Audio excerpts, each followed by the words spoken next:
Kaya hindi ba mas nakakahiya yung ah, naging anak ka ng most corrupt ng 2017? Sino ba sinabing ng OCCRP na most corrupt ng 2017? Ang dating Pangulong Duterte. Di ba mas nakakahiya yata ang tawaging anak ng isang corrupt? Tingnan mo ito kagagahan ng abogadong ang katwiran, laging pangtanga. Diba? Gigil na gigil. Hindi mapigil ang gigil ng kumari King Suwail dito kay Vice President. Napahiya kasi ang lola mo eh. Sabihan ba naman ng Vice President na itong si Claire Castro, ang maharot na yan, hindi nyo dapat pinapansin yan dahil puro kahihiyan lang ang dinadala niyan sa bayan. Putang ina. Bakit Mare? Hindi ba totoo? Para sa isang abogada na katulad mo, wala ka sanang karapatang maging tanga. Diba? Para pa na nag-aral ka ng batas. Kung ang ending mo, magiging tagapagsinungaling ka lang naman ng palasyo. Diba? Hindi ba ito nakakahiya? Tsaka may gulay dahil sa pagkapikon mo, dahil napahiya ka sa sinabi ng Vice Presidente, akalain mo, lumabas na naman yung pagiging bobo mo. Para sabihin mo na mas nakakahiya si Sara Duterte dahil siya ay anak ng korap. What the fuck? Fuck talaga. Putang ina ka, kung hindi ba naman talaga kabubuhan mo? Alam sa buong mundo ang history ng pamilyang Marcos. Hindi matatawaran ang kanilang kasikatan pagdating sa nakawan, hayop ka. At for the record, nasa Guinness Book of Record yan, yung tatay niya. Hindi yan mapapasinungalingan. He's the most corrupt politician in the world. Greatest robbery of a government. Isama mo pa si mother, ang putang inang magastos na matandang, akala mo naman siya may-ari talaga ng pera ng taong bayan kung mag-shopping daw sa New York. Meron din kasong graft and corruption yan.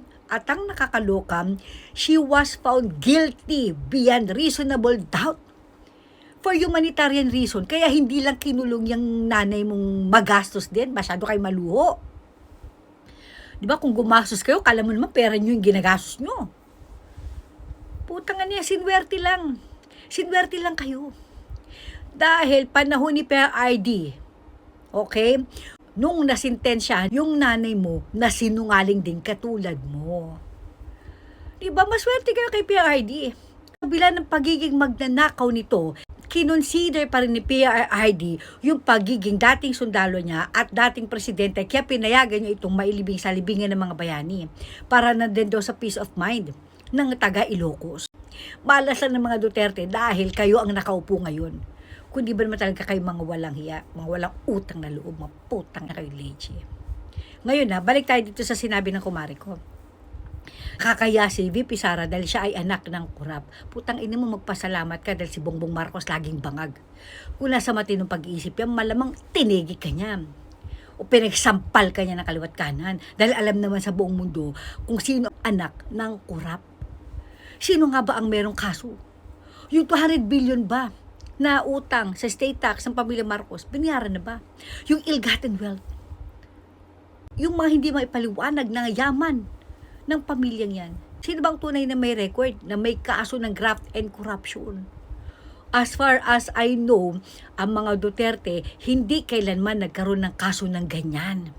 At hindi naman sinintensyahan ng Korte Suprema si PRRD bilang sinasabi mong most corrupt according sa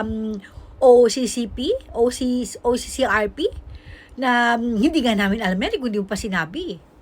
Putangin mo para siya isang abogadong katulad mo. Bakit hindi mo alam na hindi pamantayan na meron kang nabasa na report na si PRRD ang most corrupt noong 2017 para sabihin mo na siya ang most corrupt? Kailangan na sintensyahan ng korte katulad ng pamilyang Marcos na pinaglilingkuran mong hayop kang babae kang malandi ka. Putang inan to. Lumabas na may kabubuhan mo. Yan ang mahirap sa'yo eh. Magaling ka lang magsinungaling. Pero pagdating sa paggamit ng isip, wala kang galing. Hindi ko alam paano ka nakalusot sa UST eh. Putang ina, para sa isang katulad mong abogada, ang katwiran mo laging pangtanga. Diba? Lumabas na naman ang kabubuhan mo. Si Sara talagang anak ng korap. Gaga. Si Dayunyor yan. At hindi na namin kailangan ipaliwanag dahil nakarecord yan. At kahit saang mundo ka magpunta, pag sinabi mong Marcos, magnanakaw. Gaga. Ina mo.